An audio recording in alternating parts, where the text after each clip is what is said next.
আসসালামু আলাইকুম। যে আমগুলি দেখতে পাচ্ছেন এটা গাছে নিচে পড়ে আছে।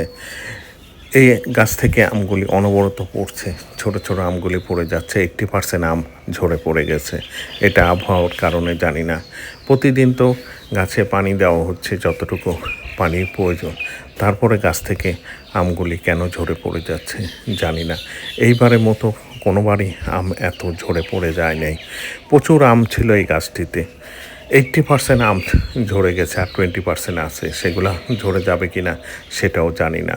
এখনও কুয়াশা পড়ে, সকালে সারা রাত কুয়াশা কিছুটা পড়ে এবং ঠান্ডা অনুভব হয়। এই কারণে কিনা তা বুঝতে পারতেছি না আমগুলি ঝরে যাওয়ার কারণে। ছাদে বেশ কয়েকটা গাছ আছে, সেই গাছগুলি এরকম। এটা নিচে আমার অনেক সুস্বাদু আম, আম্রপালি, এত মিষ্টি আমগুলা বলার মতো না। এই আম গাছটিতে 1 বছর পর পর আম ধরে, 1 বছর গ্যাপ দেয় কী কারণে তা জানি না। এইবার যা এসেছিল তার 80% আম পড়ে গেছে।